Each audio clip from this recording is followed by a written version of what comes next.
तो आज बात करते हैं स्टारबक्स की। हम सब जानते हैं स्टारबक्स को, उनकी महंगी कॉफी और उस खास माहौल के लिए। हाँ, वो तीसरी जगह वाला कॉन्सेप्ट। बिल्कुल, लेकिन आजकल उन्हें काफी मुश्किलों का सामना करना पड़ रहा है। बिक्री में गिरावट है, खर्चे बढ़ रहे हैं, कंपटीशन भी तगड़ा है। सही बात है। हमारे पास एक लेख है जो उनकी बैक टू स्टारबक्स वापसी की रणनीति पर है। तो चलिए इसी पर थोड़ी गहराई से बात करते हैं, समझते हैं कि ये है क्या और नए सीईओ ब्रायन निकोल क्या कर रहे हैं।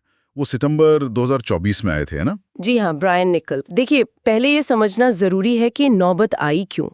स्टारबक्स की जो सेम स्टोर सेल्स हैं, वो लगातार 6 तिमाहियों से गिर रही थी। 6 तिमाही, वो तो काफी लंबा समय है। हाँ, साफ था कि ग्राहक महंगी कॉफी से थोड़ा हिचक रहे हैं। और फिर खर्चे भी हैं, कॉफी बीन्स के दाम बढ़ गए। सुना है 2025 में 23% महंगे हो गए। जी बिल्कुल। फिर लेबर कॉस्ट, किराया, ये सब बढ़ता जा रहा था। और कंपटीशन का क्या? अमेरिका में जैसे डच ब्रोज, स्कूटर्स कॉफी, ये नए नाम आ रहे हैं। हाँ, वो भी एक बड़ा फैक्टर है। और चीन में तो जैसा आपने कहा, लकीन कॉफी ने काफी मार्केट शेयर ले लिया है। स्टारबक्स का शेयर वहां गिरकर सिर्फ 14% रह गया। सिर्फ 14%? ये तो बड़ी गिरावट है। बिल्कुल। और इन बाहरी चुनौतियों के अलावा अंदरूनी दिक्कतें भी थीं, जैसे स्टोर्स पर लंबा इंतजार, मेन्यू काफी उलझावा सा था। हाँ, कभी कभी समझ नहीं आता क्या ऑर्डर करें। एग्जैक्टली। नतीजा ये हुआ कि 2025 की पहली तिमाही में प्रॉफिट लगभग 24% गिर गया। तो इन्हीं सब वजहों से ये बैक टू स्टारबक्स रणनीति लानी पड़ी। अच्छा, तो इस रणनीति में क्या है खास? मैंने सुना है ग्राहक अनुभव पर बहुत जोर दिया जा रहा है। ये ग्रीन एप्रन सर्विस मॉडल, ये क्या चीज है? ये असल में कस्टमर सर्विस पर नए सिरे से ध्यान देना है। 2 चीजें अहम है इसमें।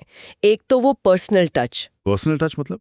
जैसे कप पर नाम या कोई ड्राइंग, वही शार्पी से नाम लिखना, कोई छोटी सी स्माइली बना देना। और दूसरी चीज है स्पीड, मतलब तेजी। तेजी कैसे? उन्होंने कुछ पायलट स्टोर्स में इंतजार का समय औसतन 2 मिनट कम किया है और लक्ष्य है कि 80% ऑर्डर 4 मिनट के अंदर तैयार हों। अरे वाह, 2 मिनट कम, ये तो काफी मायने रखता है, खासकर सुबह की भीड़ में। बिल्कुल। और इसे अगस्त 2025 तक अमेरिका के सभी स्टोर्स में लागू करने का प्लान है। कोशिश यही है कि ग्राहक थोड़ा ज्यादा कनेक्टेड महसूस करें। और इसका असर कर्मचारियों पर भी पड़ा है, सुना है वो कम नौकरी छोड़ रहे हैं। जी हाँ, आंकड़े दिखाते हैं कि Q3 2025 में एम्प्लॉय टर्नओवर 7% कम हुआ है। तो ये पॉजिटिव साइन है। ग्राहक अनुभव के अलावा मेनू में भी कुछ बदलाव हुए हैं। हाँ, मेनू पर भी काम हुआ है। मार्च 2025 तक लगभग 30% आइटम हटा दिए गए। 30%? क्यों? इससे ऑपरेशंस आसान होते हैं, किचन में तेजी आती है और ग्राहकों के लिए भी चुनना आसान हो जाता है, कम कंफ्यूजन। ये बात तो सही है, लेकिन मेनू छोटा करने के साथ कुछ नया भी ला रहे हैं। हाँ, इनोवेशन भी जरूरी है। जैसे उनका वो प्रोटीन कोल्ड फॉर्म काफी हिट रहा, 15 ग्राम प्रोटीन, 0 शुगर। अच्छा। उससे बिक्री बढ़ी। हाँ। Q3 2025 में उससे बिक्री में 23% का उछाल आया। इसके अलावा वीगन और लो कैलोरी ऑप्शन भी लाए हैं और एक स्टार्टिंग 5 प्रोग्राम है। स्टार्टिंग 5 ये क्या है? मतलब कोई भी नया आइटम लाने से पहले उसे सिर्फ 5 स्टोर्स में टेस्ट करते हैं, देखते हैं कि ग्राहक उसे पसंद कर रहे हैं या नहीं। यानी काफी सोच समझकर कदम उठा रहे हैं। अच्छा, खर्चों को काबू करने के लिए क्या किया? क्या कुछ नौकरियां भी गईं? हाँ, लागत घटाना भी जरूरी था।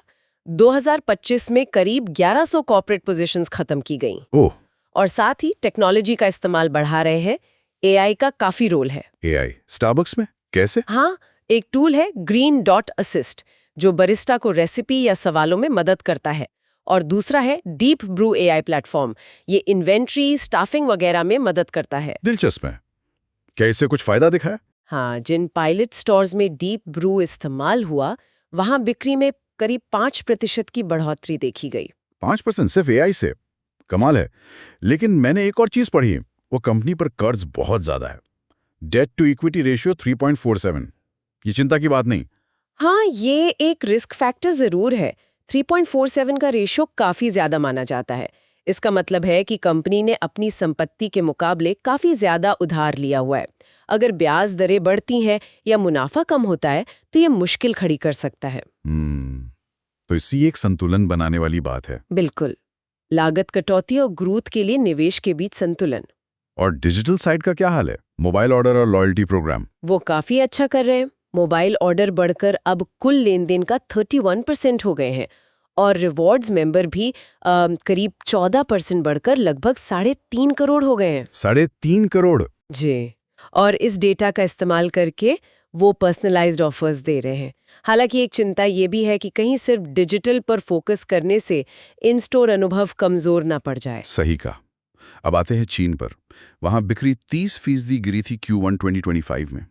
उसके लिए क्या खास कर रहे हैं? चीन उनके लिए बहुत ज़रूरी बाजार है और वहाँ चुनौती बड़ी है, तो उन्होंने पहली बार 25 सालों में नॉन कॉफ़ी ड्रिंक्स की कीमतें कम की हैं, करीब $0.70। अच्छा, ये बड़ा कदम है। हाँ, और ऐसी भी खबरें हैं कि वो अपने चीन बिजनेस का कुछ हिस्सा बेचने पर विचार कर रहे हैं, जिससे 5 से 10 अरब डॉलर मिल सकते हैं। ओह, क्या इसका कुछ असर दिखा है? हाँ, Q3 2025 में चीन में बिक्री में 2% की बढ़ोतरी हुई है, तो शायद कुछ असर हो रहा है। स्थिरता यानी सस्टेनेबिलिटी, जी उस हाँ। पर भी कुछ काम हो रहा है। आजकल ये बहुत अहम है। जी हाँ, उस पे भी ध्यान है। लक्ष्य है 2030 तक कार्बन न्यूट्रल कॉफी बनाना, और वो इको वेट मिल्स इस्तेमाल कर रहे हैं, जिससे पानी का इस्तेमाल 80% तक कम हो जाता है। 80%? हाँ, ये खासकर जेन जी जैसे ग्राहकों को आकर्षित करने के लिए जरूरी है, जो स्वास्थ्य और पर्यावरण को लेकर काफी सजग हैं, और इससे सप्लाई चेन भी मजबूत होती है। तो कुल मिला के अगर हम वित्तीय स्थिति देखें तो तस्वीर कैसे दिख रही है? देखिए, वित्त वर्ष 2024 में रेवेन्यू तो रिकॉर्ड 36.2 बिलियन था, लेकिन प्रॉफिट 8.8% कम हो गया था। Q3 2025 में ग्रॉस प्रॉफिट मार्जिन 58.4% रहा, जो ठीक है, लेकिन महंगाई का दबाव अभी भी है। और उन्होंने कीमतें ना बढ़ाने का फैसला किया है 2025 तक। हाँ, ये काफी जोखिम भरा कदम है, खासकर जब कॉफी बीन्स के दाम बढ़ रहे हैं। ये लागत कटौती और AI व हेल्थ प्रोडक्ट जैसे लॉन्ग टर्म निवेश के बीच संतुलन बनाने की कोशिश है।